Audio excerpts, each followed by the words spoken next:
About. Every now and then we get a chance to go to a location and go where the action is. We want to be at these rallies that are taking place because the awakening is starting. You just mark your calendar from Memorial Day all the way to Labor Day. It's going to be the train a-coming, and I hear that train rolling down the tracks. And one of the most amazing things is to realize that the whole momentum of what's happening now is the populist backlash. And I can remember when I was on Bannon's show right during the November, election recount issue. And he was, obviously Steve Bannon was focused on the election and reversing and, exposing, fraud and all that. But out of my mouth, I just said, you watch, 2022 will be a conservative backlash. And I got all this kind of like frustrated texting from people, Lance, it's not 2022, it's going to be now. And I was saying then, it will take time. You know why? I remember like this joke I heard years ago, and I always thought it was a perfect illustration. It's like when the animals and the insects decided to have a great football game to determine who was more important. And during the first half of the game, the insects were getting squashed. It was lions and giraffes and zebras and hippopotamuses and rhinoceros just up against the bugs. And they were just being constantly, the players were just bloody and messed up. And during halftime, something happened.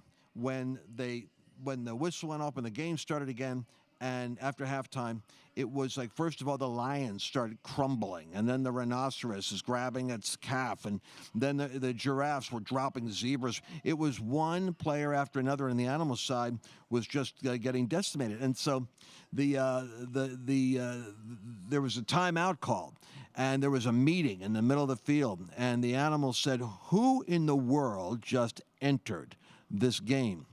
And the insects said, well, it was the centipede. And they said, well, where was he in the first half? And they said, well, he was getting his cleats on. And that's where we're at.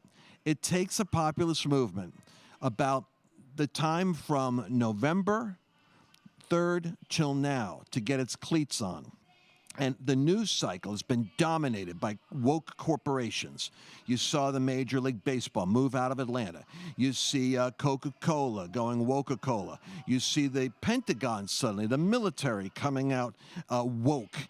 And you're watching one institution that we used to think was American getting taken over by liberal Marxism.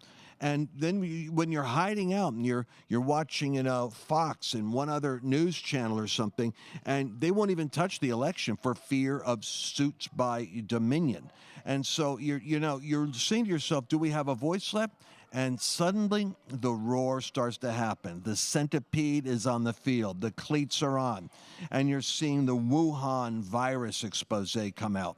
And then you're seeing Maricopa County, the recount there in like 3 different categories in the audit, I should say, the forensic audit, the analysis of the actual physical ballots themselves. Everything is suddenly causing a panic on the left because it's not just there. With a 10,000 vote margin, that thing is right now about to get shaved down. And while that's happening, you've got the Fulton County, Georgia explosion taking place. And remember, these are just single counties that are showing the anomaly, showing the problem, revealing, hey, what's this about these ballots? And the information's coming out. And the next thing you know, Fulton County, once it makes its case, it ends up going into not just a Fulton County potential audit, but an entire Georgia audit. There again, 10,000 votes, but maybe 100,000 votes that are coming in from unusual sources. You've got like 20,000 that are post office box, P.O. box ballots instead of hard addresses, things that you're not supposed to have. Then something happens this weekend, which was a real game changer. And you're not hearing much about it, but you're going to. In Antrim, Michigan, Matthew DePerno, and these are all just patriot citizens. These are patriot citizens working out of their own pocket, bringing in their own forensic experts, bringing in their own cyber teams, bringing in their own analytics, where the government should have done it, where the FBI should have done it, where the Department of Justice should have done it, and they didn't do it.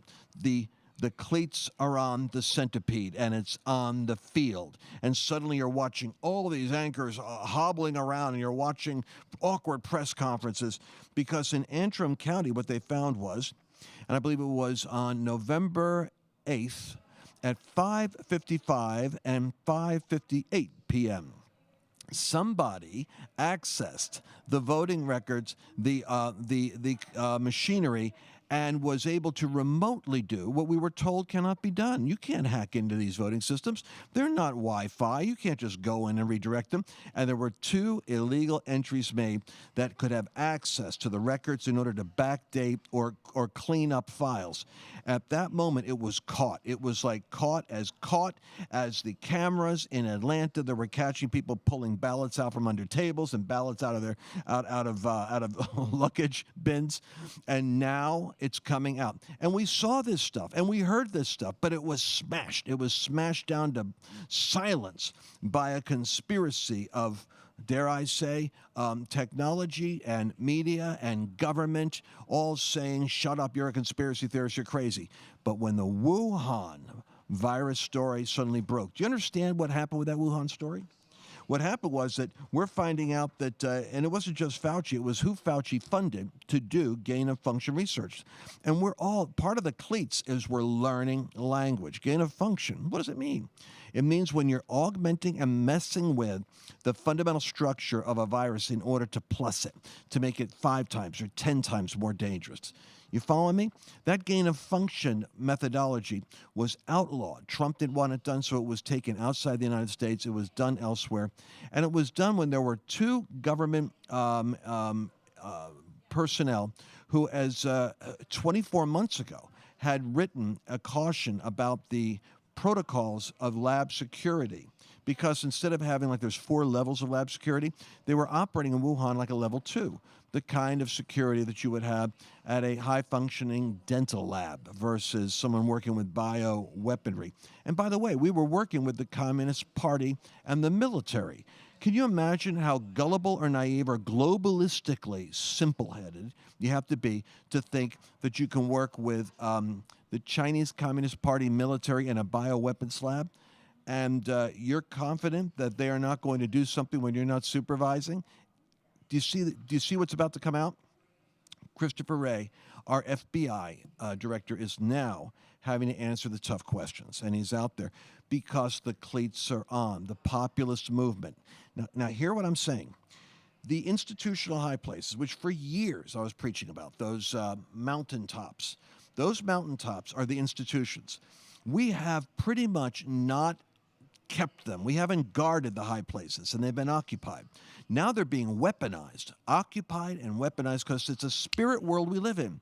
And people don't get it. But why do you think the churches were shut down? Why do you think churches are so dangerous? Why do you think freedom of speech for the preachers is what the devil really wants to shut down? Because you have no idea how many of those people that are breaking the news, that are exposing the fraud, that are funding the investigation with the elections and with the labs, are actually believers. And this is what we call ninja sheep. You know, you've got your warriors out there, and people know that they're a believer, but frequently we end up getting quarantined into the conservative Christian evangelical pocket, which is one reason why my broadcast is so interesting. We have, like, right now 800,000, like 1 million people on various combined platforms. But you know what? Be honest with you, I'm a little bit too hot to handle in terms of my spirituality and religious worldview for the secular news stations, so I'm not a Newsmax guy. But at the same time, I'm a little too political for the Christian stations, so I'm, like, selectively brought on. It's this medium right here, and I'm so thankful for whatever platform you're watching on right now. You need to like, you need to subscribe, you need to stay connected with me, because it's in pure social media. It's grassroots. That's the populist movement. We in a sense, are going up the mountains. We're heading up to the institutional high places. But where's it happening? It's happening on school boards, right? It's happening in local mayor's office. It's happening now in the Senate state legislator level, which means your state senators, where you have 20 or 30 of them. They're the ones. You have got to move towards the local. It's all the battle is all local, and when enough local gets occupied, it starts to flip the news cycle. It's a strange thing, but suddenly you're seeing these meetings with school boards, and you're seeing court cases where there are Christians that are teachers. The one that happened up there in Virginia, which was the last week, where a phys ed teacher said, "Listen, I'm not going to lie to my students. I happen to be my faith." As a Christian, does not allow me to endorse a worldview where I'm telling boys that they could be girls or girls that they could be boys. Well, of course, he loses his job, but then when it goes to the court, he's put back in. We're going to see more cases where courageous individuals are going to be the key actors that make a difference. Now, I'm at this turning point event right now. You're hearing a lot of ambient background noise. I'm at this convention. I don't know how many thousands of college-age, young, conservative females are there. Mostly, I would say, having a Christian background. This is the moment in the populist movement, in the awakening, when we have got to provide courage for the next generation, because that's what they're after. You and me, our generation, the most noble sacrifice we can give is to count our lives lightly and pay whatever price we need to pay so that our sons and our daughters, that the next generation doesn't have to land on Normandy because we already took out the pillboxes and the bunkers of the propaganda, of the indoctrination centers in the universities and the schools. We occupied our states. We pushed our governors and our congressmen and our state senators. We pushed them to protect America as it was founded rather than set it adrift on a socialist experiment that is becoming more and more dangerous and intolerant and divisive. Now, I would like to bring up, I'm going to check out our set here. We got our set, and we're going to be doing more broadcasts tomorrow, by the way. Charlie Kirk, the head of Turning Point, is going to be here in that seat, and we're going to have 40 minutes. Send me the questions right now. Send me the questions you want to ask Charlie. He is representative, probably, of the hope of a strong, forceful, spiritual warrior mentality taking on the big battles. Donald Trump loves him. And, oh, wait a second, my daughter just showed up. I want to get my daughter, Joy. Joy finished college out here in Dallas, Texas. And she graduated there and fought her way through. And she had to go through the strangeness of the woke indoctrination that happens on the college campuses. And she had to basically, what was it like when you were at school and you wanted to go to, and I didn't realize at the time, being the unenlightened father that I was, that you happened to have picked one of the more woke, aggressive campuses, notorious in the United States for practicing, progressive practice. But you ended up with Marxism. You would tell me about courses that you took, and some of the stuff she was taking had Marxism infused in it in the weirdest places. Well, Karl Marx books were our textbook. What was predominantly. Karl Marx books were, like, A Communist Manifesto was one of our textbooks. It's at college. You had to study it for what class? I don't even remember, but it was anything involving, like, media or communications. It was pretty prominent. Now, she was doing a media major. Now, catch this. A media major, and what they're asking her is link Karl Marx and his theories into media. Yeah, a lot of the lectures included, like, intersectionality and basically the whole principle of victimization, I would say, was kind of interwoven into everything. And so as a student, it has to be intimidating to speak up. Did you find a lot of students that were in agreement with you, or? No. No? No. I was a minority, for sure. For sure, okay. For sure. But how would you engage the professors or the classes, and did you have to just keep your identity quiet, or did you ask questions? I think I mostly would ask questions, and then I would spend extra time on the papers for those classes, and I would basically, I would go above and beyond in articulating their argument, and then I would make it a point to dismantle it in presenting my own. So wow, you guys tracking with that? So you would have to really make sure that you articulated back to them what they were saying. Yeah, and this is why this is a dangerous concept for students to adhere to. And then you would give the rebuttal. Yeah. But I couldn't do it in a classroom setting because I felt like the times that I would ask questions or like I would speak up, I was kind of targeted. And then it wasn't good for making friends. You know, like I wasn't. It's not a strategy for the sorority, I guess. No, it wasn't the best strategy for that. And you didn't have a bunch of students come along behind you and go, yeah. No, because I think like to challenge anything like that, you're basically identifying as like a racist or a supremacist or something. I see. So yeah, and I also had to be careful, like I didn't wear nicer outfits or shoes or something. It would hurt my argument. I'm so sorry. I'm distracted now because they're letting out. You guys want to get the camera over there? Oh, you got it over Joy's shoulder? Hi, everybody. How are you? It's a great crowd out here. Hello. These are all dangerous.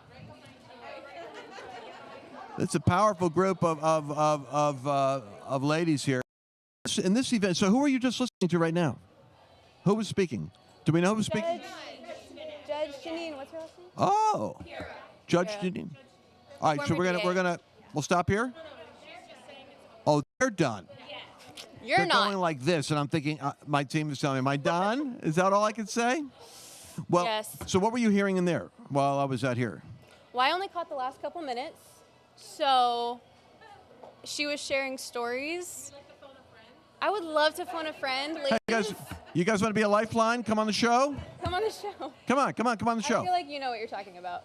Just like be passionate about something. And Come in, be passionate in here. If I can get you on the microphone.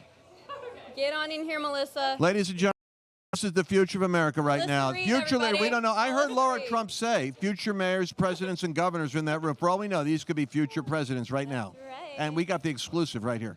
So she said, just follow your passion. If you're a woman, don't let any man intimidate you. Follow what you believe is important. Keep fighting for it. Don't let anything stop you. They told her she could just be a lawyer or a mom. She couldn't be both, and she was both, and successfully. So it was inspirational. Fantastic. Yeah. Your name is? Melissa Reed. Melissa Reed. Yes. You got a Instagram, social media handle somehow? Yes, Melissa Reed 17. Melissa Reed 17. Let's all support her in her. What are you going to be doing? What is your plan for? Staying involved in politics in one way or another. So Excellent. Yeah. I love it. Anyone else jumping here on what they're getting out of the conference so far? Who listened to Laura Trump? Did you hear Laura in there? Do you know what I love? The fact that Laura Trump said the family is not backing out. Because they really are. The whole household is an encouragement to us, aren't they? And they're saying they're staying with it. They're not backing out. Joyous, thank you for joining us on our show. Do you have any thoughts? You'll be on again. I just wanted to grab you while you didn't know I was going to call on you. Yeah, I love that you did that. That was great. Didn't even know what he was going to ask. Pro right there. That's pro. I don't even know if what I said made sense. Well, you said We'll just chop it up. We'll put it together. It'll be great. Made it great. Would you warn anybody out there? I would actually say if there are any students, I would take the classes you disagree with because it helps you understand the arguments more. And if you can understand the foundations of the idea you disagree with, you are a lot better at crafting your own opinion and dismantling the arguments. So take the courses, and of course you have to be as strong, but some people could be like mixed up by those courses too. No, that's good. I think embrace that because you have to wrestle with hard questions. Hard questions, easy life. Questions, easy life. I like that. That's a great quote. All right, well, we're coming to you here again from the Gaylord Hotel in Dallas, Texas. How many people are here? How many young ladies are here? Would you say thousands? They said 3,000. 3,000, and these are mostly college age. And younger. I feel like there were a lot of younger people. Jonathan. Jonathan, get on in here, Jonathan. Jonathan, come on over here for a second. Come on, Johnny. Don't ever call him Johnny. I'm not going to give his address. Jonathan, come on over here for a second. I'm not going to. Just like your social media. Just your hand. Jonathan, Joey, let Jonathan have that seat for a second there. I want to. Jonathan, have a seat here. It's the first time it's been official. So welcome. Well, he's behind the scenes. He's one of our administrative whizzes that makes everything happen. He handles all my scheduling and communication with people. Jonathan, so you've been with us we had a program, it was a 7M Gen. It was your generation was a generation I wanted to start training for the future because we knew this was coming. And you've been watching the battle lines. You've been watching our own ministry engagement. And what would you say to your generation out there about how they have to engage living their faith in their life based on what you've observed over the last couple of years in the culture war and the ministry world that we're in? Oh, goodness. I'd say priority number one, especially with faith, is staying grounded in Scripture, because that's exactly what you were saying before with Joy, of taking the hard classes, but to not be so influenced by the world when you are asking the hard questions is to be grounded in Scripture, because that's where you're going to find truth. That's where you're going to find objective truth that will help answer those hard questions. So get the hard questions from the world, but find your answers in Scripture. Find your answer. I like this. I like the theme I'm seeing here, which is understand the crafting of the which I think the Apostle Paul referred to them as like their deceitful doctrines or philosophies. Understand the architecture, because they are easy to dismantle if you can understand and articulate them. But you have to have an ultimate reference point. And contrary to what people think that are biblically illiterate, the Bible actually has some very profound, almost surgical insights that go right to the marrow of where a great deal of the deception is. And by the way, you're a single male, as I recall. And I just want to tell all of you something which is very important, muy importante. And that is that you need to not settle for less than the very best. You don't have to, don't ever, I always tell young ladies especially, don't think you're going to change the guy and make him into what you want. I can work with him. You don't have to settle for that. And if you're clear on your views, your values, and your opinions, I think it's a lot easier to find and identify with someone who shares those values and opinions, because I can tell you, with 35 years of marriage, the most important decision you'll ever make after you become a believer is who you do your life with. It's going to have the biggest effect. And so, Jonathan, any thoughts on that subject at all you want to share? No, I completely agree with everything you just said. If you don't know your own values, it's impossible to find someone who shares them. So figure out yourself first, and before you know it, God will bring someone next to you that is running at the same pace and in the same direction. And just because you're a Christian doesn't necessarily mean that you share all of the same values or are even necessarily traveling at the same pace. So figure those things out first, and then God will bring that person to you. And it's a law of attraction. Now, let me just say this, and I don't know why I'm saying this, but parents, you maybe need to tell your children this, because I have an older demographic sometimes listening to me. Now, listen, I always tell, I haven't done this in years, so it must be coming back to me now for a reason.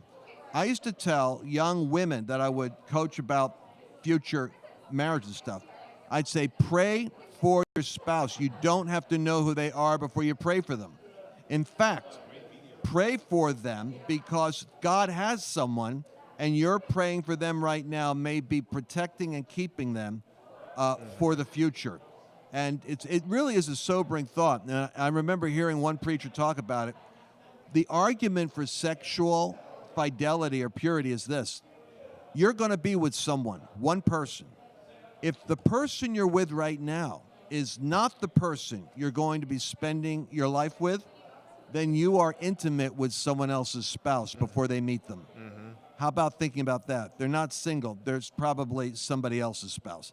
So you want to make sure that God leads you to the right person. I believe the generation that is meeting right now is the most formidable and important matchmaking in heaven that has ever happened in America, because you literally are fighting for the survival of your own nation and your own civilization.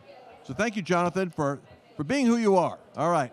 We'll be coming back to you a little bit later with some more dynamic interviews live from the Gaylord Hotel in Dallas, Texas, where Turning Point